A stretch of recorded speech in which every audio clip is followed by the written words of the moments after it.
ठीक है। तो ये 3 पार्ट हैं इंपॉर्टेंट इस चैप्टर के, और हम नंबर 1 से शुरू करेंगे। और नंबर 1 जरा बता दो मुझे बोल करके, क्या है number 1 part of this chapter, फटाफट बताओ।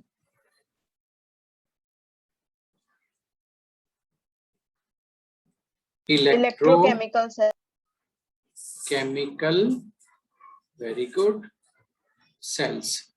अब मुझे बता दो इसमें कौन सा कन्वर्जन हम लोग पढ़ने वाले हैं, इलेक्ट्रिकल एनर्जी टू केमिकल या केमिकल टू इलेक्ट्रिकल, कौन सा कन्वर्जन क्या कराने वाले हैं? प्रोडक्शन ऑफ केमिकल करेंगे या production, yes chemical to electrical, यानी कि यहाँ पर हम पढ़ेंगे कि किस तरह से केमिकल्स रिएक्शन करके क्या प्रोड्यूस करते हैं, बताना भाई। इलेक्ट्रिसिटी, आपका जो बैटरी है, मोबाइल का बैटरी, दीवार घड़ी का बैटरी, वो किस तरह से आपस में उसमें जो केमिकल है वो रिएक्शन करके क्या बना रहे हैं, कैसे पावर जनरेट कर रहे हैं, जिससे आपका जो घड़ी है या कोई भी अप्लायंस है वो आपका काम करता है, ठीक है। उसको पावर कहाँ से मिलता है, पावर सप्लाई, वो हम सारी बात करेंगे। तो इलेक्ट्रोकेमिकल सेल बहुत ही इंटरेस्टिंग होने वाला है आपके लिए। और अब इलेक्ट्रोकेमिकल सेल को मुझे डिफाइन करने की कोई जरूरत नहीं होनी चाहिए, क्योंकि इलेक्ट्रोकेमिकल सेल की डेफिनेशन बहुत सिंपल सी है, the devices which converts electrical energy into, sorry chemical energy into, the devices which converts chemical energy into, बता दो, electrical energy. Yes yes yes, ये वो डिवाइस हैं जो क्या करते हैं, केमिकल एनर्जी, केमिकल्स में जो स्टोर होती है एनर्जी, उसको कन्वर्ट कर देते हैं किसमें, इलेक्ट्रिकल एनर्जी में। या हम लोग इसको इस तरह से भी बोल सकते हैं कि यहाँ पर हम लोग प्रोडक्शन ऑफ इलेक्ट्रिसिटी पढ़ने वाले हैं, ठीक है। ये बात हो गई। अब सुन लो भाई, ये कैसे करते हैं, कौन सी रिएक्शन होती है, तो ये होती है थ्रू स्पॉन्टेनियस रेडॉक्स रिएक्शन। ये स्पॉन्टेनियस रेडॉक्स रिएक्शन जो होती है ना, स्पॉन्टेनियस रेडॉक्स रिएक्शन। अब आपको यहाँ पर स्पॉन्टेनियस का मीनिंग पता होना चाहिए, रेडॉक्स का मीनिंग पता होना चाहिए, ये बहुत इंपॉर्टेंट है, ठीक है। तो ये जो कन्वर्जन होता है chemical energy into electrical energy, ये स्पॉन्टेनियस रेडॉक्स रिएक्शन के थ्रू होता है। यानी कि इलेक्ट्रोकेमिकल सेल में जो रेडॉक्स रिएक्शन होती है वो होती है स्पॉन्टेनियस रेडॉक्स रिएक्शन, ठीक है ना। अब स्पॉन्टेनियस का मतलब तो आप लोग जानते ही हो, कोई भी प्रोसेस जो क्या बोलते हैं, that proceeds on its own, यानी कि वो अपने आप होता है, आपको उसके लिए कुछ करना नहीं पड़ता, इनिशिएशन जरूर दे सकते हैं, वो स्पॉन्टेनियस प्रोसेस है। यानी कि इलेक्ट्रोकेमिकल सेल में जैसे ही आप केमिकल्स को कनेक्ट करेंगे, सर्किट कनेक्ट करेंगे, रिएक्शन अपने आप चालू हो जाएगी, ठीक है। रेडॉक्स का मतलब तो आप जानते ही हो, रेडॉक्स रिएक्शन वो है जिसमें ऑक्सीडेशन और रिडक्शन दोनों हो रहा है, वो रेडॉक्स रिएक्शन है, ठीक है। अब ये जो स्पॉन्टेनियस रेडॉक्स रिएक्शन है ना, इसकी कौन सी एनर्जी कन्वर्ट होती है इलेक्ट्रिकल एनर्जी में, वो है आपकी गिब्स फ्री एनर्जी। कौन सी एनर्जी बताना जरा, गिब्स एनर्जी जिसको बोलते हैं, आजकल फ्री का यूज नहीं लेते हैं, गिब्स एनर्जी, ठीक है।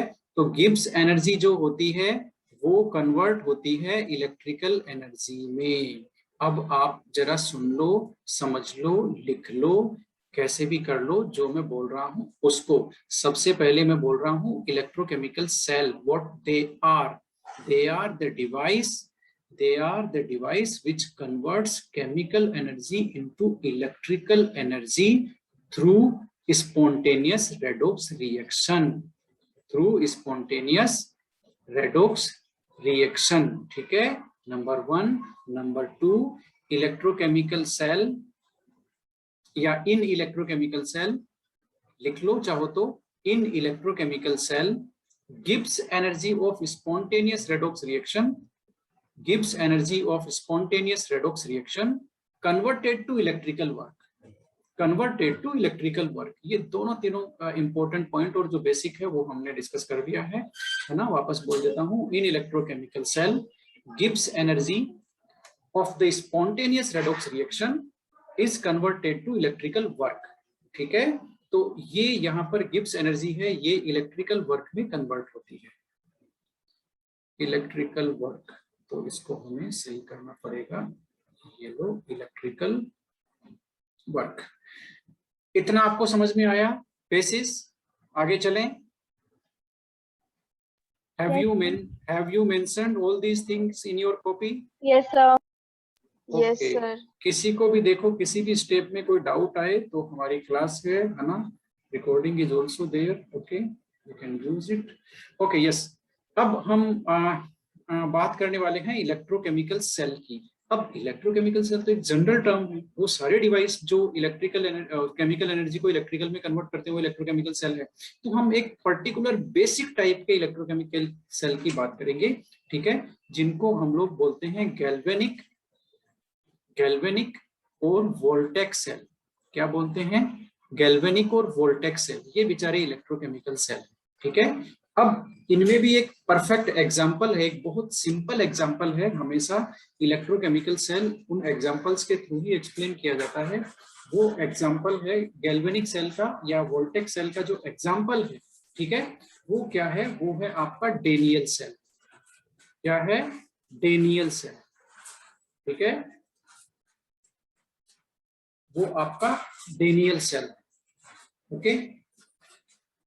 ये थोड़ा सा मिस्टेक है, डेनियल सेल, ओके। तो हम बेसिकली डेनियल सेल की बात करेंगे। अब समझ लो डेनियल सेल क्या है? एक गैल्वेनिक सेल, ठीक है, और गैल्वेनिक सेल्स क्या होते हैं? Electrochemical cell, okay. तो बेसिकली हम लोग सीरीज में चल रहे हैं इलेक्ट्रोकेमिकल सेल, है ना, they are also known as galvanic cell. और गैल्वेनिक सेल में एग्जाम्पल किसका ले रहे हैं? डेनियल सेल का, ठीक है। अब सबसे पहले हम देखेंगे डेनियल सेल की स्ट्रक्चर क्या होती है और उसका फंक्शन क्या होता है। तो हमारा हेडिंग, छोटा सा हेडिंग, वो क्या हो गया? कंस्ट्रक्शन, लिख लो फटाफट, कंस्ट्रक्शन एंड फंक्शनिंग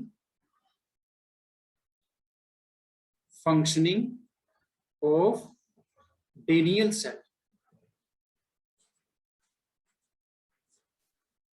बात समझ में आई, है ना? इसका जो डेनियल सेल का कंस्ट्रक्शन और फंक्शनिंग हम लोग देखने वाले हैं, है ना। हम लोग हायरार्की क्या पढ़ रहे हैं वो आपको पता होना चाहिए, इलेक्ट्रोकेमिकल सेल, है ना, ओके। जनरल कैटेगरी है आपकी गैल्वेनिक सेल या वोल्टेक सेल, और इसके बाद में हम लोग पर्टिकुलर एग्जांपल ले रहे हैं, वो है डेनियल सेल, ठीक है। डेनियल सेल में हम बात करेंगे इसके कंस्ट्रक्शन की और बात करेंगे इसकी फंक्शनिंग की, ये किस तरह से काम करता है, ठीक है। अब आप एक छोटी सी स्टोरी है ना, उस स्टोरी को सुनो और फिर हम आज की क्लास खत्म कर लेंगे। अब वो जो स्टोरी है वो डेनियल सेल के कंस्ट्रक्शन के बारे में है। मैं जो बता रहा हूँ उसको बड़े ही ध्यान से सुनो आप लोग, है ना। और आप लोगों को वॉइस में डिस्टर्बेंस लग रहा है क्या? नहीं लग रहा?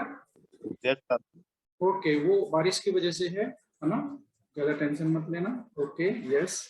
तो हम लोग चलते हैं और कंस्ट्रक्शन करते हैं हमारा डेनियल सेल, ओके। ये हमने थोड़ा सा स्पेस हमें लेना था, कोई बात नहीं, we will manage it, yes. ये लो, ये सबसे पहले हमने दो कंपार्टमेंट बनाए। अब आप देखते जाओ हम कर क्या रहे हैं। हमने ये जो हमारा लेफ्ट वाला कंपार्टमेंट है, इसमें हमने एक इलेक्ट्रोलाइट फिल किया और वो है आपका ZnSO4 का सॉल्यूशन, ठीक है, ZnSO4 का एक्वस सॉल्यूशन, ओके। ये हमने फिल किया, ये हमारा इलेक्ट्रोलाइट है। अब आप कहोगे सर इलेक्ट्रोलाइट बोल करके क्या होते हैं? तो इलेक्ट्रोलाइट होते हैं जिनका एक्वस सॉल्यूशन इलेक्ट्रिसिटी कंडक्ट करता है, उनको हम बोलते हैं इलेक्ट्रोलाइट, ठीक है।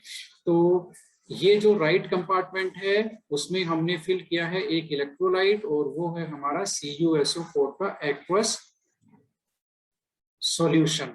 ये भी क्या है? आपका इलेक्ट्रोलाइट है, ठीक है, ये भी इलेक्ट्रोलाइट है। अब हमने क्या किया, इसमें जो ZnSO4 का जो सॉल्यूशन है उसमें हम लोगों ने एक जिंक रोड, ये जिंक की रोड है, ठीक है, क्या है ये? जिंक रोड, ये हमने इसमें प्लेस की है। आप लोग एग्जाम डायग्राम है वो बनाते जाइए, जिंक रोड, ठीक है। इधर हमने इसमें जो हमारा कॉपर वाला है सॉल्यूशन CuSO4, उसमें हमने एक रोड प्लेस की है, वो हमारी है कॉपर रोड, ठीक है, हो गया। अब आप देखो क्या करेंगे हम लोगों ने एक वायर लिया और हम इस वायर से ये जो सर्किट है इसको हम लोग इस तरह से बना देंगे। ये देखो हमने बना दिया और ये हमने की है, अभी की हमारी क्या है? ओपन है, ठीक है, हमने की को क्लोज नहीं किया, की हमारी ओपन है, ओके। अब एक चीज मुझे बताओ आप लोग, क्या ये सर्किट कंप्लीट हो गया क्या? Is it completed? No sir, नहीं है। ये सर्किट अभी कंप्लीट नहीं है। तो इस सर्किट को हम कंप्लीट कैसे करेंगे देखते जाओ आप लोग। इस सर्किट को हम लोग कंप्लीट करेंगे, ये एक सोल्ट ब्रिज हम लोग यहाँ रखेंगे, और सोल्ट ब्रिज है क्या, बेसिकली इन्वर्टेड यू ट्यूब है। ये देखो मैं सोल्ट ब्रिज प्लेस कर रहा हूँ यहाँ पर, ये आपकी इन्वर्टेड यू ट्यूब है, ये देखो इन्वर्टेड है ना, जैसे उल्टा यू होता है ना वैसे मैंने इसको प्लेस किया है। ठीक है, इसके दोनों जो एंड्स हैं वहां पर हमने कॉटन प्लग लगा दिया, कॉटन प्लग लगा दिया हमने। ठीक है, तो हम यहाँ पर लिख देते हैं सबसे पहले कि हमने क्या लगाया है, कॉटन प्लग, ताकि इसमें जो हम लोग सॉल्यूशन लेंगे ना उसकी डायरेक्ट मिक्सिंग नहीं हो, मैकेनिकल मिक्सिंग नहीं हो। और इसमें ये जो आपकी इन्वर्टेड यू ट्यूब है ये बड़ी ही इंटरेस्टिंग है, बहुत इंपॉर्टेंट इसका फंक्शन है, इसका नाम आपका सोल्ट ब्रिज है। ब्रिज तो आप लोग समझ ही गए ना, क्योंकि ये दोनों के बीच में ब्रिज का काम कर रही है। सोल्ट क्यों भाई, क्योंकि हम इसमें एक कॉन्सेंट्रेटेड एक्वस सॉल्यूशन का, एक सोल्ट का एक कॉन्सेंट्रेटेड एक्वस सॉल्यूशन ले रहे हैं। तो हमने अभी यहाँ पर फिल किया हुआ है कॉन्सेंट्रेटेड K2SO4 पोटेशियम सल्फेट, हमने यहाँ पर फिल किया हुआ है इसके अंदर। ठीक है, तो ये हो गई सोल्ट का सॉल्यूशन है इसमें, और ब्रिज ये खुद है, तो हो गया सोल्ट ब्रिज। ओके, और कॉटन प्लग हमने लगा रखा है ताकि ये जो सॉल्यूशन है वो इलेक्ट्रोलाइट के साथ मैकेनिकल डायरेक्ट मिक्सिंग नहीं हो, है ना, लेकिन आयंस है वो ट्रांसफर होते रहे, मूवमेंट होता रहे। ठीक है, डायरेक्ट मिक्सिंग नहीं। ओके, ये हो गया, ये है इसका कंस्ट्रक्शन, ये इसका कंस्ट्रक्शन पूरा हुआ है, आपको समझ में आ गया होगा, इट इज रादर इजी। अब हम लोग बात करने वाले हैं इसकी फंक्शनिंग की। ओके, आपको इसके सारे कंपार्टमेंट समझ में आ गए, अब इसकी फंक्शनिंग की बात करेंगे। एक छोटी सी स्टोरी है यहाँ पर भी, उसको जरा ध्यान से सुनना, मैं कर क्या रहा हूँ। मैंने क्या किया, ये जो हमारा सर्किट है, कहाँ है भाई सर्किट की, कहाँ है हमारी, ये हमारी जो की है, ठीक है, इसको मैंने कर दिया कनेक्ट। जैसे ही ये की कनेक्ट होगी वैसे ही ये जो दोनों इलेक्ट्रोड्स हैं, zinc road dipped in ZnSO4, copper road dipped in CuSO4 solution, okay, ये एक्टिव हो जाएंगे और आपस में रिएक्शन करेंगे। अब इनमें मुझे आप ये बताओ, हमेशा ध्यान रखना मेटल की टेंडेंसी इलेक्ट्रॉन लूज करना होता है या इलेक्ट्रॉन गेन करना, फटाफट बताओ मुझे। सर लूज करना होता है, इलेक्ट्रॉन लूज करना। अब आपने यदि एक्टिविटी ऑर्डर रिएक्टिविटी ऑर्डर पढ़ा हो तो जिंक ज्यादा रिएक्टिव है या copper, which one is more reactive? Sir copper. Copper है। वेरी गुड, वापस पूछ रहा हूं मैं, है ना, और वापस पूछने का रीजन आप समझ गए ना, क्योंकि दो आंसर मिले इन्होंने। तो जिंक ज्यादा रिएक्टिव मेटल है या कॉपर ज्यादा रिएक्टिव मेटल है? रिएक्टिविटी ऑर्डर याद करो भाई, ज्यादा 11 वाला नहीं तो 10th वाला याद कर लो। सर कॉपर ज्यादा रिएक्टिव जिंक है, ज्यादा रिएक्टिव जिंक है, सुन लो, जिंक है किससे, कॉपर से। कॉपर तो बेचारा बहुत कम रिएक्टिव है। ठीक है, जिंक रिएक्टिव मेटल है, तो अब जिंक ज्यादा रिएक्टिव है, हमेशा ध्यान रखना, याद नहीं है तो लिख लो, जिंक ज्यादा रिएक्टिव है कॉपर से। जिंक ज्यादा रिएक्टिव है तो इलेक्ट्रॉन लूज कौन करेगा, जिसकी रिएक्टिविटी ज्यादा होगी। देखो दोनों ही मेटल है, जिंक रोड और कॉपर रोड दोनों मेटल है, लेकिन इनमें से जिसकी ज्यादा रिएक्टिविटी है वो इलेक्ट्रॉन लूज करेगा, जिसकी कम रिएक्टिविटी है उसको बेचारे को गेन करना पड़ेगा, क्योंकि उसके पास कोई रास्ता नहीं है। ठीक है, तो यहाँ पर जिंक की रिएक्टिविटी ज्यादा है, इसलिए जिंक इलेक्ट्रॉन लूज करेगा, यानी कि जिंक पे जिंक का होगा ऑक्सीडेशन। और अब आप देखो होगा क्या, ये जो कंपार्टमेंट है कौन सा, इस कंपार्टमेंट को क्या बोले भाई, लेफ्ट कंपार्टमेंट। ठीक है, ये कंपार्टमेंट क्या हो गया भाई, राइट कंपार्टमेंट। ओके, तो लेफ्ट कंपार्टमेंट में क्या रिएक्शन हुई, लेफ्ट कंपार्टमेंट में जिंक का ऑक्सीडेशन होगा, जिंक इलेक्ट्रॉन लूज करेगा। जिंक हमने लिखा, जिंक सॉलिड रोड है और इसने इलेक्ट्रॉन लूज कर दिया। ओके, ये लो Zn2+ में कन्वर्ट हो गया, क्योंकि ये 2 इलेक्ट्रॉन लूज करता है, और वो आयन कहाँ चला गया, एक्वस में, और इसने ये रिलीज कर दिए 2 इलेक्ट्रॉन। ये देखो भाई यहाँ पर ये हो गया ऑक्सीडेशन। बात समझ में आई कि नहीं आई? ऑक्सीडेशन हो गया लेफ्ट कंपार्टमेंट में। अब एक चीज आप समझ लो, है ना, इसको मैं यहाँ लिख देता हूं ताकि हमें स्पेस मिलता रहे। ओके, ये हो गया ऑक्सीडेशन। अब एक बात समझ लो, देखो मैं वापस जिंक रोड पे मेरा कर्सर है, देख लो जिंक रोड से क्या होगा, ये जो Zn2+ है ये टूट करके कहाँ आते जाएंगे, सॉल्यूशन में। ये लो भाई Zn2+ आ गया, सॉल्यूशन में आ गया, टूट करके एक्वस फॉर्म में आ गया। ठीक है, और ये जो 2 इलेक्ट्रॉन जो हैं ये यहाँ पर रोड पे आ जाएंगे, आ गए ना। ठीक है, अब यहाँ पर जैसे जैसे इलेक्ट्रॉन प्रोड्यूस होगा, है ना, तो इलेक्ट्रॉन प्रोड्यूस होने की वजह से ये जो Zn रोड है इस पे निगेटिव चार्ज डेवलप हो जाएगा। कौन सा चार्ज डेवलप हो जाएगा इस पे, नेगेटिव चार्ज, क्योंकि इस रोड पे इलेक्ट्रॉन प्रोड्यूस हो रहे हैं, इस रोड पे इलेक्ट्रॉन प्रोड्यूस हो रहे हैं, तो इस पे नेगेटिव चार्ज डेवलप हो गया, ठीक है ना। अब ये इलेक्ट्रॉन गए कहाँ, आगे सर्किट से आगे जा रहे हैं, दोनों इलेक्ट्रॉन आ गए कहां पर, कॉपर रोड में। जैसे ही कॉपर रोड में आएंगे, कॉपर इनका वेलकम करेगा और कॉपर क्या करेगा, इनको एक्सेप्ट कर लेगा, है ना। और एक्सेप्ट करके आपका सॉल्यूशन में Cu2+ है कि नहीं है, बताओ। CuSO4 का सॉल्यूशन है ना, ये बताओ जरा। Yes sir. तो ये जो Cu2+ है, ये इलेक्ट्रॉन गेन करके कॉपर सॉलिड में कन्वर्ट हो जाएगा और इस रोड पे डिपॉजिट हो जाएगा। यानी कि मेरे कहने का मतलब है, जो इलेक्ट्रॉन Zn रोड से चल करके इधर आ रहे थे सर्किट के थ्रू, वो यहाँ यूज हो जाएंगे, कॉपर उनको यूज करेगा। और जो Cu2+, ध्यान से देखो मैं जो इक्वेशन लिख रहा हूँ, जो एक्वस फेज में है, वो इन दो इलेक्ट्रॉन्स को गेन करेगा और Cu सॉलिड में वो कन्वर्ट हो जाएगा और वो इस रोड पे डिपॉजिट होता चला जाएगा, ठीक है। तो ये हो गया कॉपर का रिडक्शन, बात समझ में आ गई। तो ज्यादा रिएक्टिविटी किसकी थी, जिंक की थी, उसका ऑक्सीडेशन हो गया और कॉपर ने वो इलेक्ट्रॉन एक्सेप्ट कर लिया, उसका रिडक्शन हो गया। अब एक बहुत इंपॉर्टेंट चीज है, हमेशा ध्यान रखना, ये जो राइट साइड वाला कंपार्टमेंट है कॉपर रोड, यहाँ पर इलेक्ट्रॉन्स का कंजम्पशन हो रहा है, इसलिए जो लेफ्ट वाला इलेक्ट्रोड है उसके कंपैरिजन में यहाँ पर पॉजिटिव चार्ज क्रिएट हो रहा है, ठीक है। तो ये दोनों इलेक्ट्रोड्स पर जो चार्ज है वो मैंने बता दिया। अब एक बात सुन लो, IUPAC वाले ने कह दिया, IUPAC वालों ने, कि भाई जिस इलेक्ट्रोड पे निगेटिव चार्ज आता है उसको हम एनोड बोलते हैं, चाहे वहां पर ऑक्सीडेशन हो, चाहे चार्ज से कोई लेने देना नहीं है इसका। वापस मैं मेरे वर्ड्स वापस लेता हूं, वापस सुनना कॉन्सेप्ट को। IUPAC वाले क्या कह के चले गए, IUPAC वाले कह के चले गए कि जिस इलेक्ट्रोड पे ऑक्सीडेशन होता है उसे हम एनोड कहते हैं, और जिस इलेक्ट्रोड पे रिडक्शन होता है उसे हम कैथोड कहते हैं। यानी कि मैंने चार्ज वाला जो स्टेटमेंट है वापस क्यों लिया, इसलिए लिया क्योंकि इलेक्ट्रोड की नेचर का चार्ज से कोई रिलेशन नहीं होता है। सुन लो अच्छे से, इलेक्ट्रोड की नेचर का चार्ज से कोई रिलेशन नहीं होता है। इलेक्ट्रोड की नेचर का वहां पर जो फिनोमिना हो रहा है उससे रिलेशन होता है। If it is oxidation then the electrode will be defaultly designated as anode.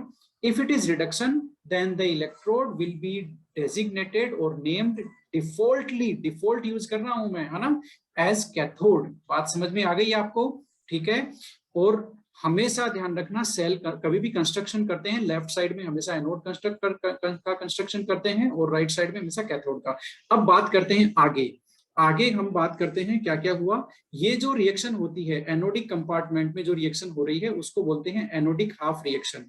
कौन सी, एनोडिक हाफ रिएक्शन। ये हाफ रिएक्शन है, ये होती है कैथोडिक रिएक्शन इसको बोलते हैं, और ये भी हाफ रिएक्शन है। हाफ रिएक्शन है ना भाई, है ना, कैथोडिक रिएक्शन है ये, और ये भी एक हाफ रिएक्शन है, ठीक है। हाफ सेल रिएक्शन है क्योंकि इन दोनों को मिलाने से फुल सेल, जो नेट सेल रिएक्शन है वो इन दोनों को मिलाने से बनेगी। तो ये आपकी एनोडिक रिएक्शन है, इसको भी एनोडिक रिएक्शन और हाफ सेल रिएक्शन बोल सकते हैं, ठीक है। और वो भी आपका कैथोडिक रिएक्शन है जहां पर रिडक्शन हो रहा है, और वो भी आपकी हाफ सेल रिएक्शन है। अब जो नेट सेल रिएक्शन क्या होगी, सुन लो जरा।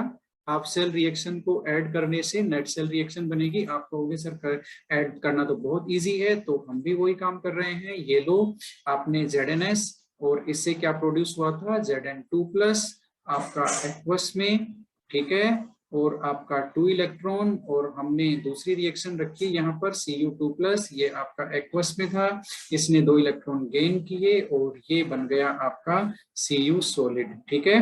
अब हमें करना है इन दोनों रिएक्शंस का एडिशन, इसका एनोडिक और कैथोडिक रिएक्शंस का एडिशन। देख लो 2 इलेक्ट्रॉन इधर प्रोडक्ट साइड में है, इधर रिएक्टेंट साइड में है, ये कट गए, बाकी को आप एज इट इज लिख दोगे। Zn आपका सॉलिड है प्लस आपका Cu2+ आपका एक्वस हो गया, ओके। प्रोडक्ट साइड में क्या आ जाएगा, Zn2+ एक्वस है और आपका Cu सॉलिड है। इतना आपको समझ में आया कि नहीं आया। नेट सेल रिएक्शन कैसे आती है, समझ में आ गया। दोनों हाफ सेल रिएक्शंस को क्या करते हैं, सम करते हैं, ठीक है, एडिशन करते हैं, इलेक्ट्रॉन को बैलेंस कर देते हैं, काट देते हैं, या नंबर इंक्रीज या बैलेंसिंग कर देते हैं दोनों साइड में, ठीक है, ओके। सर वो ये शॉर्ट तो ब्रिज क्या कर रहा है। हाँ हाँ, वो सेपरेट टॉपिक है, वो आज हम कवर नहीं कर पाएंगे, है ना। जाहिर सी बात है, वो ब्रिज का काम कर रहा है और उसमें जो सोल्ट है वो बहुत इंपॉर्टेंट रोल प्ले करता है, वो हम कल बात करेंगे। आज हम इतनी बात कर पाएंगे कि ये हुआ इसका फंक्शनिंग। अब देखो कोई बड़ी मजेदार बात है, इस इस इस सेल में आपने अभी तक क्या सीखा है, कंस्ट्रक्शन सीख लिया, एनोड किसको बोलते हैं, कैथोड किसको बोलते हैं, ये आपने सीख लिया। अब कुछ ऑब्जर्वेशन है जो इस सेल में होते हैं, कुछ लोगों ने ऑब्जर्व किया। क्या ऑब्जर्वेशन किया वो हम एक एक करके लिखते जाते हैं, आप लोगों को भी समझ में आता जाएगा। सबसे पहले तो ये जो ऑब्जर्वेशन है वो यूपीएससी वालों ने देके चले गए बेचारे हमारी सुविधा के लिए, और वो है आपका LAON। ये ट्रिक है, ये ट्रिक है ना। आपको लॉइन की स्पेलिंग आती है ना, उसमें आप आई की जगह क्या क्या लिखेंगे बताना जरा। ए लिखेंगे आप। अब हमेशा ध्यान रखना, यूपीएससी क्या कह के चली गई, लेफ्ट में आपका हमेशा ही एनोड होता है और एनोड पे हमेशा ही ऑक्सीडेशन होता है और उस पे हमेशा ही निगेटिव चार्ज होता है। अब आप कहोगे सर अभी तो आप कह रहे थे एनोड का चार्ज से कोई लेना देना नहीं है, लेकिन आपने यहाँ पर फिक्स कर दिया। हाँ भाई कर तो दिया। तो ये जो ट्रिक है ये है आपकी केवल इलेक्ट्रोकेमिकल सीरीज सेल के लिए, फॉर इलेक्ट्रोकेमिकल सेल, उसके लिए तो ये ट्रिक सही है। और आप यदि इलेक्ट्रोलाइटिक सेल के ऊपर अप्लाई करेंगे तो ये काम नहीं करेगा, तो वहां पर चार्ज दूसरा हो जाता है, वहां पर एनोड पे पॉजिटिव चार्ज होता है इलेक्ट्रोलाइटिक सेल में, ठीक है। इसीलिए यदि कॉन्सेप्ट की बात करोगे तो कॉन्सेप्ट तो ये है कि इलेक्ट्रोड की नेचर का चार्ज से लेना देना नहीं होता, उसका फिनोमिना से लेना देना होता है कि ऑक्सीडेशन हो रहा है कि रिडक्शन, ठीक है। और ट्रिक की बात करोगे तो इलेक्ट्रोकेमिकल सेल के लिए ये ट्रिक है कि लेफ्ट में आप चाहे आप सेल का नोटेशन लिख रहे हैं चाहे सेल को ड्रॉ कर रहे हैं, लेफ्ट में हमेशा एनोड होगा, एनोड पे हमेशा ऑक्सीडेशन होता है, और इलेक्ट्रोकेमिकल सेल में हमेशा उसके ऊपर कौन सा चार्ज होता है बताना जरा, बोल भी दो। निगेटिव। अब स्टोरी का सेकंड हाफ है ना, बहुत छोटा सा है और 5 मिनट और लूंगा आप लोगों के। अब देखो भाई, इधर था आपका एनोड, है ना, बड़ी मजेदार स्टोरी है ये, और इधर था आपका कैथोड, ठीक है ना। अब एनोड से कैथोड की ओर इलेक्ट्रॉन जा रहे थे क्या बताना जरा।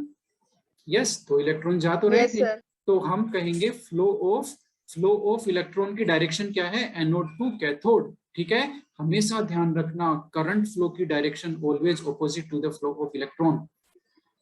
सुना मैंने क्या कहा, direction of flow of current is always opposite to direction of flow of current. तो ये इलेक्ट्रॉन फ्लो की डायरेक्शन थी और ये करंट फ्लो की डायरेक्शन है, कैथोड टू एनोड।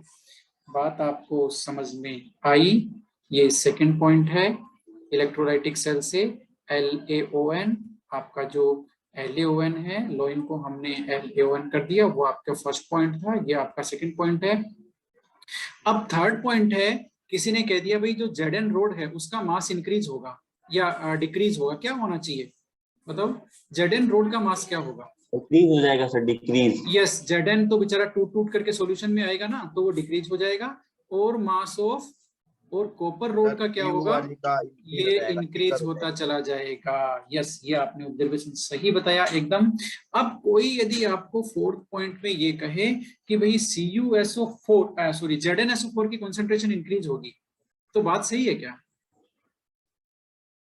ZnSO4 की कॉन्सेंट्रेशन तो इंक्रीज होगी क्योंकि उसमें से Zn2+ सॉल्यूशन में आ रहा है, तो ओवरऑल ZnSO4 कॉन्सेंट्रेशन के सॉल्यूशन इंक्रीजेस। और आपका कॉन्सेंट्रेशन ऑफ CuSO4 जो आपने सॉल्यूशन लिया है किधर, कैथोड में, उसकी कॉन्सेंट्रेशन आपकी डिक्रीजेस, क्योंकि Cu कहाँ चला जा रहा है, वो बेचारा उसमें चला गया, किसमें, सोल्ट ब्रिज में चला गया, यानी कि वो एक अच्छा Cu2+ तो वहां डिपोजिट हो गया, ठीक है, रोड पे। तो CuSO4 की कॉन्सेंट्रेशन डिक्रीज होगी, कॉन्सेंट्रेशन ऑफ ZnSO4 इंक्रीज होगी, ये अगला ऑब्जर्वेशन है। अब एक बहुत ही खतरनाक पॉइंट है, वो है करंट कैरियर, इलेक्ट्रिसिटी के कैरियर। अब कैरियर ऑफ इलेक्ट्रिसिटी कौन होता है अभी बताओ, carriers of current. Sir ions होते हैं। Yes, very good, interesting answer. Ions होते तो हैं लेकिन इलेक्ट्रॉन भी होते हैं, बात समझ में आई, इलेक्ट्रॉन्स भी होते हैं, है ना। तो अब देख लो जरा, ये आपका जो आउटर सर्किट है, आउटर सर्किट का मतलब आपका ये जो मैंने वायर से कनेक्ट किया है, ये आउटर सर्किट है, ठीक है। आउटर सर्किट में करंट कैरियर्स आपके इलेक्ट्रॉन्स हैं, लेकिन आपका जो इनर सर्किट कौन सा है, सोल्ट ब्रिज के थ्रू जो कनेक्टेड है, ये जो सर्किट है ये इनर सर्किट है, तो उसमें आयंस करंट कैरियर्स होते हैं, इसलिए आप यहाँ लिख लो इन द एक्सटर्नल सर्किट या आउटर सर्किट, एक्सटर्नल सर्किट। फटाफट भाई इसको खत्म करते हैं। एक्सटर्नल सर्किट में करंट कैरियर कौन से हैं? इलेक्ट्रॉन्स। और इनर सर्किट में कौन है? इनर सर्किट में कौन से हैं? Ions through salt bridge. ठीक है, तो ये कुछ छोटे छोटे ऑब्जर्वेशंस थे। अब आपको होप दैट आपने क्या क्या सीखा, फटाफट मैं समराइज कर देता हूं। आज की क्लास खत्म हो जाएगी। हम बात कर रहे हैं इलेक्ट्रोकेमिस्ट्री की। इलेक्ट्रोकेमिस्ट्री में हम पढ़ समझ चुके हैं कि हम क्या सीखने वाले हैं। उसके बाद में 3 पार्ट्स होंगे। पहला पार्ट हमने स्टार्ट किया इलेक्ट्रोकेमिकल से। इलेक्ट्रोकेमिकल हमें पता है chemical energy to electrical energy conversion होता है। रिएक्शन कौन सी होती है? स्पॉन्टेनियस रेडॉक्स रिएक्शन होती है। उसकी कौन सी एनर्जी कन्वर्ट होती है? गिब्स एनर्जी कन्वर्ट होती है इलेक्ट्रिकल वर्क में। ये हमने सीखा। उसके बाद में हमने गैल्वेनिक सेल का एग्जाम्पल लिया, डेनियल सेल, उसका कंस्ट्रक्शन किया। एनोड कहाँ होगा, कैथोड कहाँ होगा, एनोड किसको बोलते हैं, कैथोड किसको बोलते हैं, सोल्यूशन किसका है, रोड किसकी है, सोल्ट ब्रिज में क्या है, ये हमने कंस्ट्रक्शन किया। फिर हमने देखा कि ऑक्सीडेशन कहाँ हो रहा है, रिडक्शन कहाँ हो रहा है, दोनों सेल्स को ऐड कर दिया, वो हमारा बन गया नेट सेल रिएक्शन। ये जो नेट सेल रिएक्शन है, मैं बता दूं, यही वो रेडॉक्स रिएक्शन है, यही वो रेडॉक्स रिएक्शन है जिसकी गिब्स एनर्जी इलेक्ट्रिकल एनर्जी में कन्वर्ट होती है। This is that redox reaction of this Daniell cell, electrochemical cell. ये आपको पता है LAON की ट्रिक है। ये फ्लो ऑफ इलेक्ट्रॉन है एनोड टू कैथोड, और करंट फ्लो उसके ऑपोजिट होता है। जिंक रोड कॉपर रोड का क्या हो रहा है, मास का, सॉल्यूशंस का क्या हो रहा है, और circuit current carriers external circuit में और इनर सर्किट में कौन है। कल हम बात करेंगे सोल्ट ब्रिज के फंक्शंस की और उसके रोल की। आज के लिए इतना ही, and hope that you are enjoying to